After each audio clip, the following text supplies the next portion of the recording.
Introduction, the setting and context. Hamlet, one of William Shakespeare's most renowned tragedies, was written around 1600. The play is set in Denmark and explores deep themes such as revenge, madness, mortality, and the complexity of human emotion. It revolves around Prince Hamlet's quest for revenge against his uncle Claudius, who has murdered Hamlet's father, taken the throne, and married Hamlet's mother, Gertrude. Act 1. The Ghost and the Call to Revenge. The play opens at Elsinore Castle in Denmark, where two sentries, Francisco and Bernardo, are keeping watch on a cold, dark night. They are soon joined by Marcellus and Hamlet's close friend, Horatio. The sentries describe having seen the ghost of the late King Hamlet, and as they speak, the ghost appears again. The ghost looks exactly like the dead king, dressed in armour as he was in life. Horatio, though sceptical at first, is convinced by the sight and decides to inform Prince Hamlet. The scene shifts to the royal court, where King Claudius, who has recently ascended to the throne after his brother's death, addresses his court. Claudius has married Queen Gertrude, Hamlet's mother, soon after the king's death. Claudius attempts to consolidate his power by diplomatically dealing with the threat of young Fortinbras of Norway, who seeks to reclaim lands lost by his father to the late King Hamlet. Prince Hamlet, meanwhile, is deeply troubled. He is still grieving his father's death and is disgusted by his mother's hasty remarriage to Claudius, whom he already mistrusts. When Horatio tells Hamlet about the ghost, he agrees to join the night watch to see it for himself. That night, the ghost appears again, and Hamlet speaks to it. The ghost reveals that he is indeed the spirit of Hamlet's father, and tells Hamlet that he was murdered by Claudius, who poured poison into his ear while he slept. The ghost demands that Hamlet avenge his foul and most unnatural murder.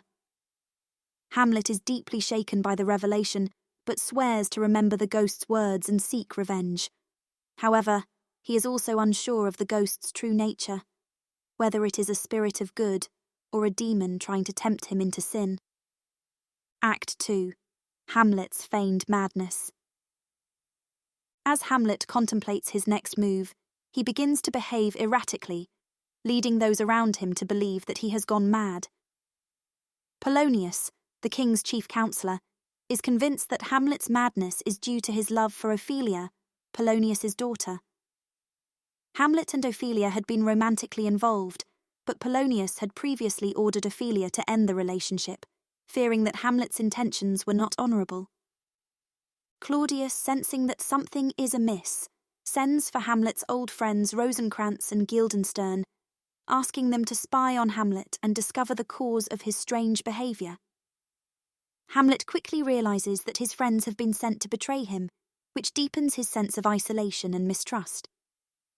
Meanwhile, Hamlet devises a plan to confirm whether the ghost's story is true. He arranges for a group of travelling actors to perform a play called The Murder of Gonzago, which closely mirrors the way the ghost described his own murder. Hamlet calls the play The Mousetrap and plans to observe Claudius's reaction during the performance.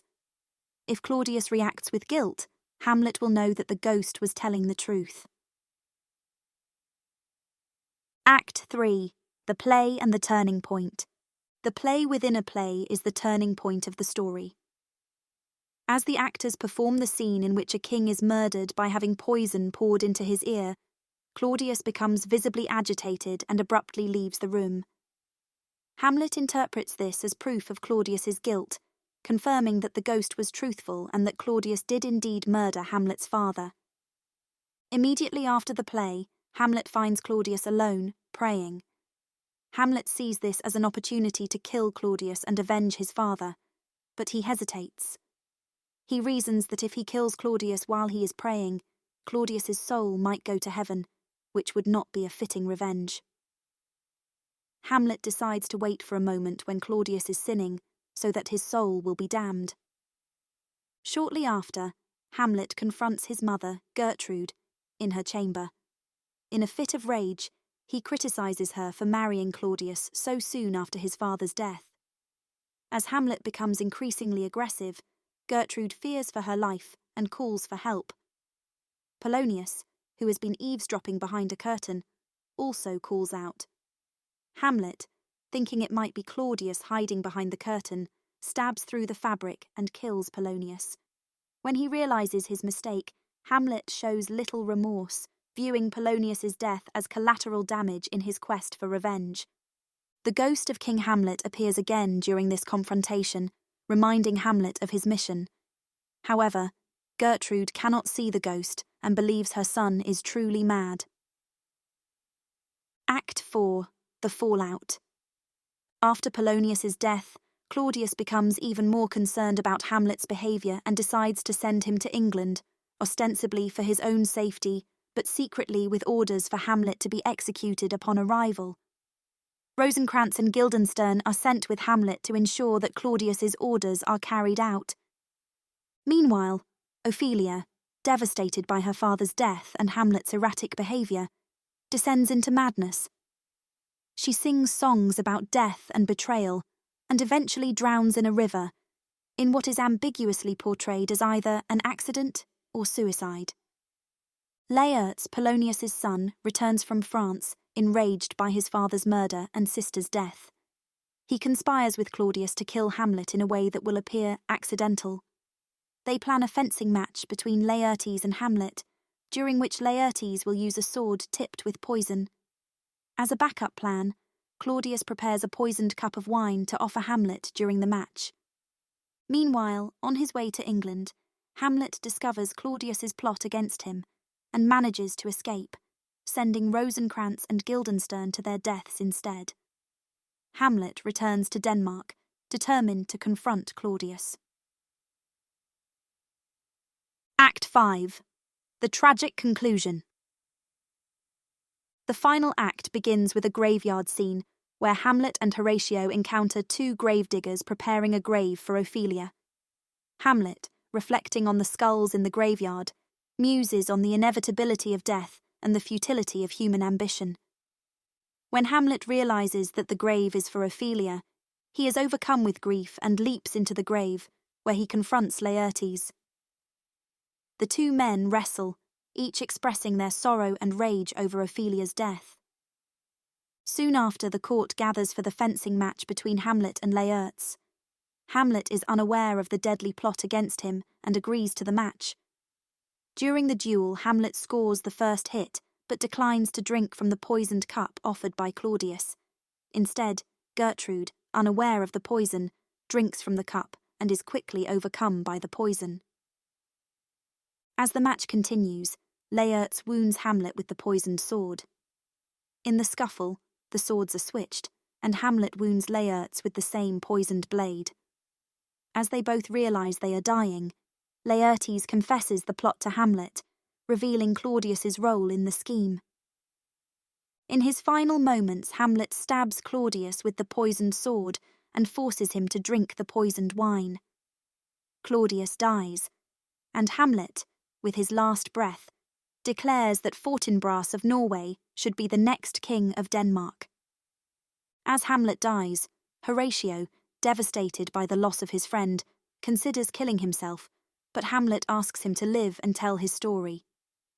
Fortinbras arrives, victorious from battle, and takes control of Denmark. He orders that Hamlet be given a soldier's funeral, honouring him as a noble prince whose tragic flaws and circumstances led to his downfall. Conclusion. Themes and legacy. Hamlet is a profound exploration of the human condition, delving into themes of revenge, madness, mortality, and the search for truth. The play is famous for its complex characters, particularly Hamlet himself, who is often seen as one of the most enigmatic and psychologically rich characters in literature. Hamlet's indecision, philosophical musings, and profound melancholy have made him a subject of endless analysis and interpretation. One of the central themes of Hamlet is the idea of revenge and its corrosive effects. Hamlet's quest for vengeance leads him down a path of destruction, not only for himself, but for almost everyone around him. The play also explores the idea of appearance versus reality, as Hamlet grapples with the uncertainties of truth the reliability of perception, and the nature of madness, both feigned and real. Another significant theme is mortality, as Hamlet frequently reflects on death and the afterlife, questioning the meaning of life and the inevitability of death. The famous "to be or not to be" soliloquy is a meditation on existence and the fear of the unknown after death, capturing the play's existential concerns. Hamlet remains one of Shakespeare's most enduring works, continuing to captivate audiences and readers with its rich language, complex characters, and deep exploration of the human psyche. The play's timeless themes and its portrayal of the tragic consequences of revenge and indecision have made it a cornerstone of Western literature and drama.